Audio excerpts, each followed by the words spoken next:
yemeye nambare umubiri wa muntu ahita ahinduka uruhinja mu nda ya Mariya.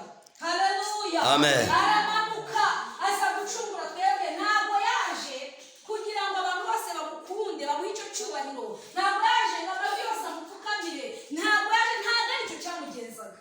Ahubwo yaraje ngo njye nawe tubone ubugingo buhoraho. Haleluya. Haleluya. Amen. Ubundi Yesu mbere yuko aza mu isi abantu bose barapfaga bakamanuka bakagenda bakajya ikuzimu.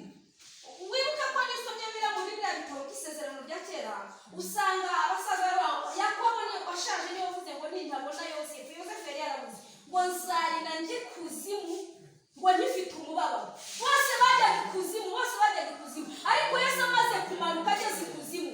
Haleluya. Amina. Yaragenda akarangira Satani ndaramufata aramuboha amwambura imfunguzo ngafungurira abera. Haleluya.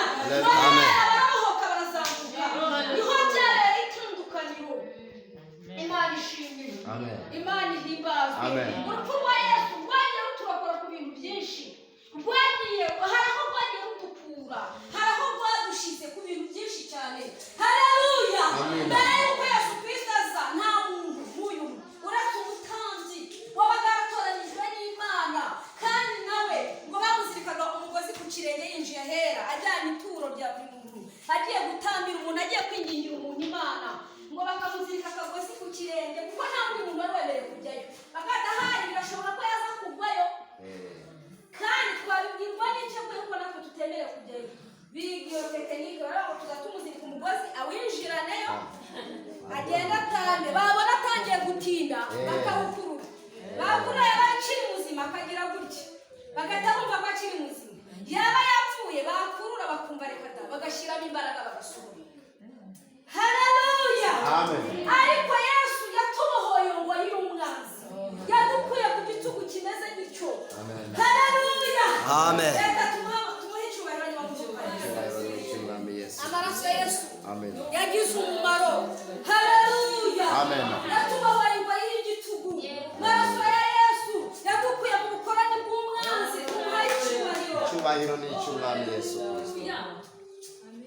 Ngo Yesu ibyo byose arabira agasanga umuntu ararushe, kandi ngo wabaga wakoze icyaha bikaba ngombwa ko uri buzane ihene nziza, bikaba ngombwa ko uri buzane intama nziza, cyangwa se ibyo byose waba utabifite ukaba ufite imbaraga zo kwirukanka, ukirukanka ku numa y'intungura ukayifata nta niba barivuyeho ukayizanira umutambyi akajya kugutambirira igitambo akagusabira imbabazi ku Mana.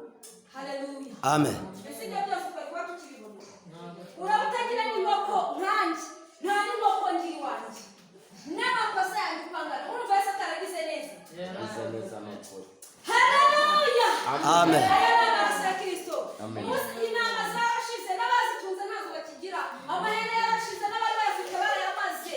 Mbese wari kugira iyo utangira umwana wawe ukagira utangira umugabo wawe ukagira iyo witangira ubwawe ukazabivamo. Yesu yagize ati yagize neza, yatubohoye ngo y'igitugu, yatugiriye neza, atugirira imbabazi, ngo Imana adatirangije iramubwira ngo ngaho genda. Hagira umuntu wegera abo babo.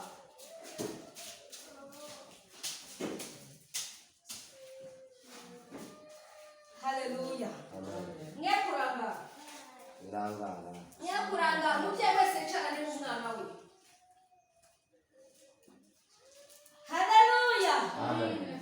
Yesu arabireba asanga abagabo bararushe, asanga abagore bararushe, aravuga ati ntaki kuzuza amategeko byari byaratunaniye. Aravuga ati ngende mbe n'amaraso yanjye bazajya bayagirira n'imbabazi, bazajya bayaboneramo kubabarirwa, azajya babohora. Haleluya. Haleluya. Imana izajya ibarebera muri jyewe ibabonemo jyewe. Buriya ngo Imana impamvu itubabarira twe ntacyo twakabaye uri tuvuze mu maso y'Imana, ntacyo, ahubwo iyo ukoze ikosa ibyinukira ikareba Kristo umwana wayo, yamara kureba Yesu igahita imubonamo wowe ugasanga urababariwe. Haleluya. Haleluya.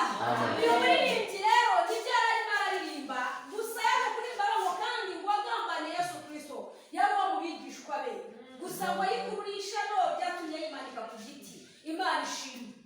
Amen. reka dusome ijambo ry'Imana riri mu gitabo cy'Itangiriro